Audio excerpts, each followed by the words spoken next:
tales of the Wild Zeep.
Wild Zeep's first performance.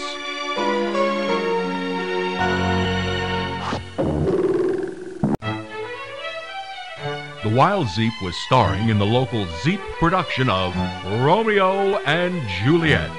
It was his first performance, but everyone was counting on him to make the play a hit.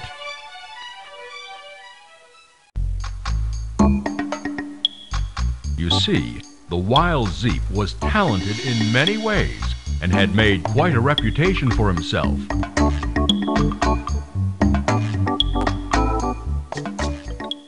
Hilda Drampit, the stern director, took him backstage after every rehearsal to say, "It's up to you, oh Wild Zeep, to make this play a smash." So the Wild Zeep practiced his lines 23 hours every day for 23 days. What light through yonder window breaks? It is the east, and Juliet is the sun. As he dragged his sleepy Zeep body home, the neighborhood Zeeplings followed, tugging on his sleeves, begging for his autograph. Can you sign this for my son, please? Sign here, sign here. My son loves you. Soon you'll be one famous Wild Zeep, cried little Morris Mills, as Sally Spottle, with a tiny 2-inch camera, snapped photo after photo of him. Trudge, trudge, trudge. 12 miles later,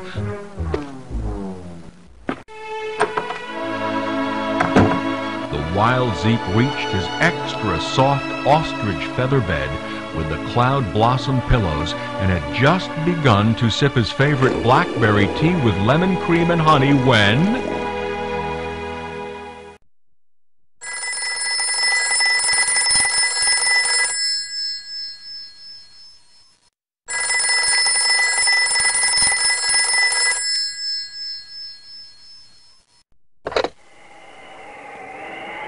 It was the Wild Zeep's great aunt Zelda, once removed, calling from Alaska to give him some practical advice. Of the 334 Zeeps with acting ability, Aunt Zelda was the top talent. Years ago, she had won fame and fortune through her act as a skydiver who saves a swan.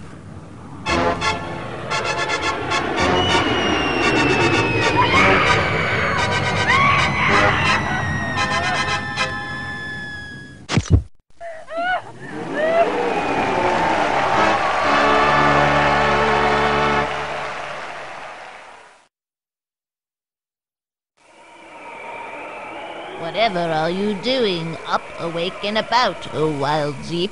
Aunt Zelda scolded.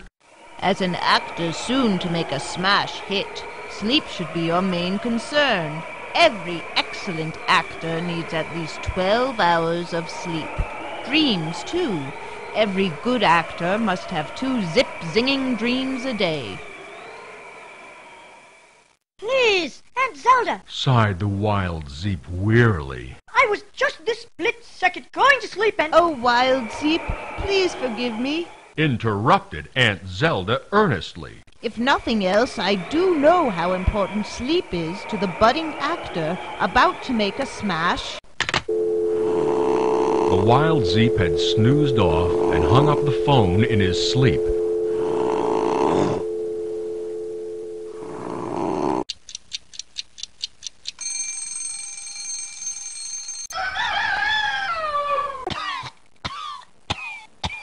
The next day, the wild Zeep leaped out of bed with far more zing and zip than he'd had in his life. Tonight would be his first performance. I must say, a wild Zeep. The wild Zeep said to himself after pouring hot chocolate in his oatmeal bowl and oatmeal in his strawberry juice glass. If this is the life of a star, it is a strange life indeed.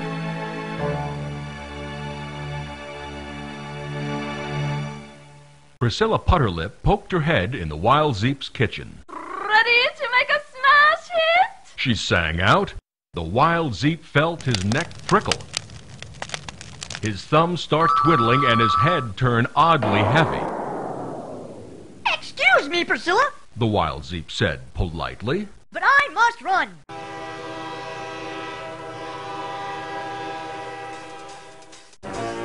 And run did he ever. That wild Zeep hurled down the rutty road from his house, sped up an avenue here, galloped down a street there, raced here, there, and everywhere.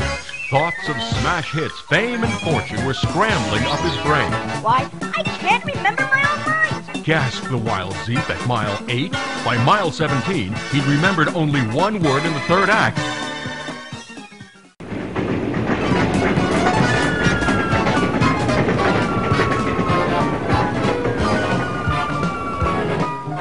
And at mile 20, the wild Zeep skidded to a stop, rested his heavy head on a large, cool white rock, and fell fast asleep.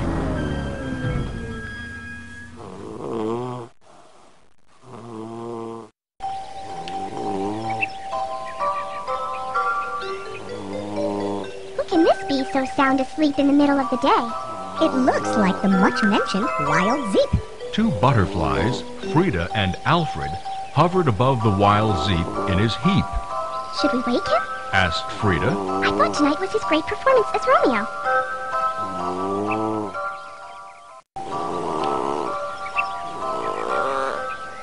Oh no, Romeo! Groaned the wild Zeep, awakened by the sweet voices of butterflies. Why, oh no.